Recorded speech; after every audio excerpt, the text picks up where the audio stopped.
Well, you know what? First of all, RDAR has been working extremely well, and I think with all crops commissions, but especially Alberta Canola, we really, really value the partnership. And what does a partnership look like? It's basically both parties working together and basically listening to each other. And I think that's probably the biggest thing with RDAR is that they're listening to us and listening to farmers from across Alberta. And one of the things that I think that we could that I think I can talk about that Ardar and Alberta Canola and plus actually all the other commissions have worked extremely well together is basically the pesticide reevaluation study. Basically, it was a few years ago we found out PMRA was not was basically working on computer modeled simulations for how they were going to start evaluating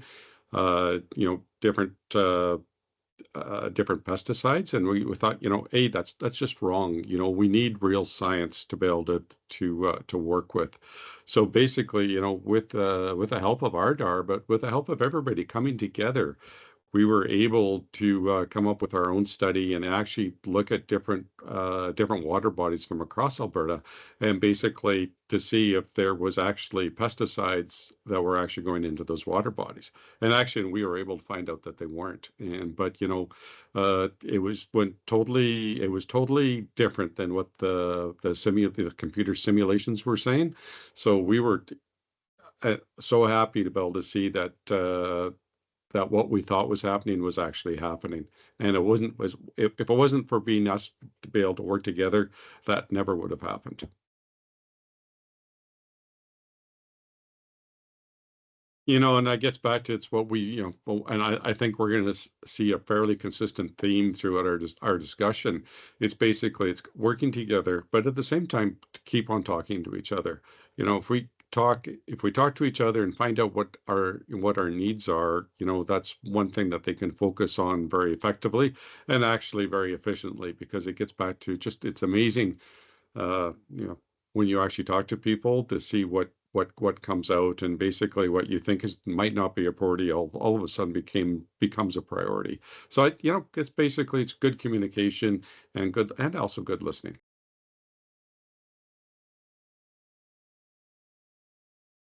And it gets back to like I say, I think it's going to be that consistent theme of listening to each other. It gets back to, and even after a project is started, to keep on listening and to see how things are working, because it gets back to we don't always it's always amazing. I find that after a few years, something that's actually can be disproven actually maybe fairly quickly, or maybe no, we just need some more work on it to see what's going on with it. So it's came back to we just need to make sure that the farmers are happy with the research that's being done, and basically continue and making sure that what's being worked on is still a good priority or high priority for farmers in Alberta.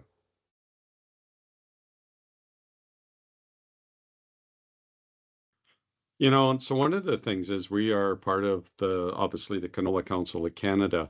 And you know what? We have a steering committee through that. So basically trying to gather information from as many farmers as possible, but also not only from farmers, but from research scientists uh, and other people, industry members, because it gets back to not, we have to be able to produce a crop that's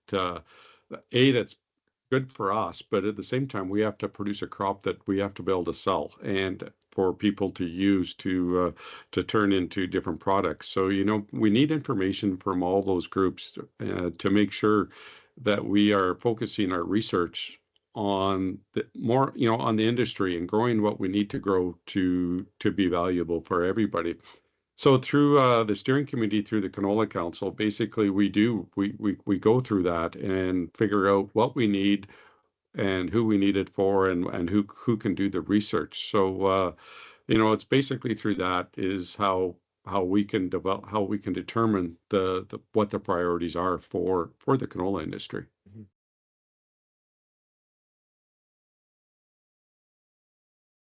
So one of the interesting things it gets back to, we know how valuable the canola oil in canola is, and you know what? It's a fantastic product.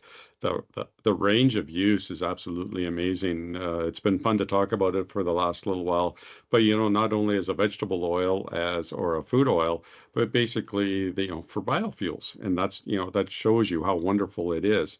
But probably the biggest thing and what's coming out slowly, and I think we're starting to put a better focus on, is actually the meal. Because it gets back to the same time, canola, or the seed, produces two parts. It produces oil and produces the meal. So, and I think that's some of the things, and some of the things I'm hearing about can be so, to me, is very, very exciting. What can happen with the meal? It's already through some of the things, some of the research that's happened. It's already being used very widely in the dairy industry, and if it wasn't for that research, it wouldn't be. But we're able to show that with a canola meal in the dairy ration, that it increases the milk production by a liter a day, which is absolutely fantastic. But it gets back to, it's research that shows you that things like that can happen. So I think the big thing is basically, what we're working on with RDAR right now is basically how to value add, and that's basically how to make canola a better project. And I think, that's exactly what we need to do with RDAR, and we are doing with RDAR, is basically what can we do to make canola better, a better product for everybody, and be more value added, and to be able to do it in Alberta, because that's, at the end of the day, that's where we need to increase, if we can, basically what we use it for. If we can keep it in Alberta, it's a win-win for everybody.